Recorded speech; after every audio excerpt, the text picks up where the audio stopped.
All right, so the last time I did one of these, it was with John Klingberg, and an hour after I posted a video talking about how the Habs were one of the most probable teams to sign him, he goes out and signs a deal with the Anaheim Ducks. Well, today, we're coming back with PK Subban. I'm going to try this thing again. Hopefully he doesn't sign in the next few hours. If he does, I'm going to facepalm so hard. But this is just too interesting because, I mean, of course, you know that agents, they want to make it known to the public and to NHL GMs like, hey, just so you know, my client, he's wanted, teams want him, but apparently PK Subban is wanted by quite a few teams, and teams are just kind of looking to clear cap space before they can sign PK, supposedly what his agent's saying. And the Montreal Canadiens apparently aren't one of the teams that are in the running right now for PK Subban. There's always the chance that he maybe tries to take a run at going back to his hometown Toronto Maple Leafs,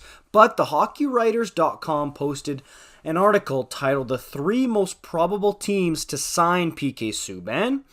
And honestly, two of the three, all three actually, are really, really interesting, truthfully, for PK Subban. And I want to jump right in with this because to me, any three of these teams he goes to, it's going to be super interesting.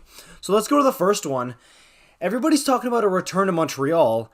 How about a return to Nashville for PK Subban? So what's written in the article is, while many assumed Subban's best years were as a member of the Montreal Canadiens, he was fantastic throughout his 3 seasons with the Nashville Predators as well. During that time, he played in 2 All-Star games and finished 3rd in Norris Trophy voting for the 2017-18 season when he recorded 16 goals and 59 points in 82 games. Obviously, we know PK Subban is still no longer that player, but he would still fit well on the Predators roster. Not only are they much more competitive than any of his Devils teams, but they also need depth on the back end.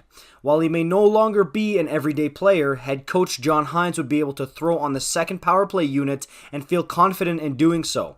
It's worth noting that Hynes and Subban's paths crossed ever so briefly during the 2019-20 season with the Devils.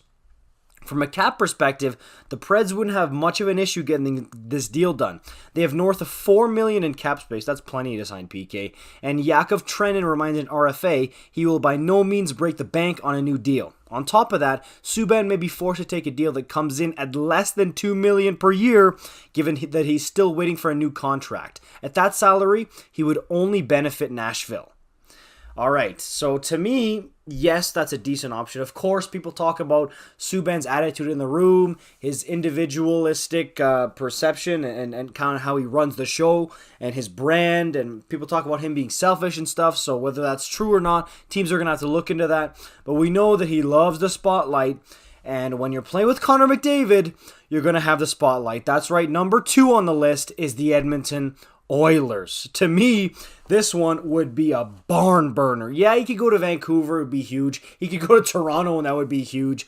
But going to Edmonton and playing with McDavid on a cheap deal, that would be something. You got to admit that would, even if you don't like PK, that would be great entertainment and great TV. And look, honestly, people think of PK, I said this before, as a $9 million defenseman. He's not that anymore. You pay him $1.5, throw him as your number 5 or number 6 defenseman, and all of a sudden, you're getting amazing value from a PK Subban, and he can bring a lot to a team that's in win-now mode, like the Edmonton Oilers. And here's the key part, because this is how they would have to make it work, and maybe this is what his agent was alluding to by a team needing to clear up cap space before signing him. The Oilers are $2.9 million over the cap, but that number will change once Oscar Klefbom and Mike Smith are placed on LTIR.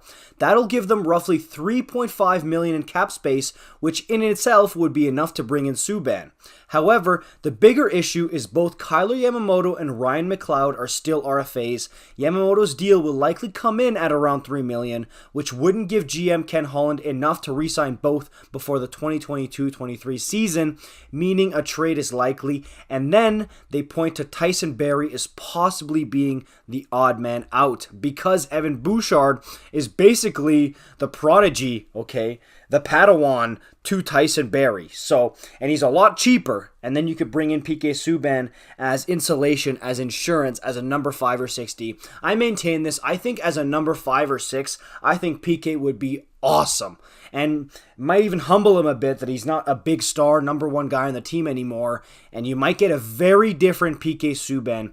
And that's why, to me, that's very interesting. If you're curious, the third team mentioned on this list is the Buffalo Sabres, which, with guys like Owen Power and Rasmus Dahlin, they're going to kind of come through a resurgence. The Buffalo Sabres are on their way, and PK Subban would be very interesting. He'd be back in the Atlantic Division with his Montreal Canadiens in that division. That would be very interesting. Gallagher versus Subban. I don't know, lots of interesting wrinkles here. Me personally, I hope it's the Oilers if it's one of these three teams. Let me know what you think in the comments down below. Like, comment, subscribe. I'll see you in the next one. Peace out.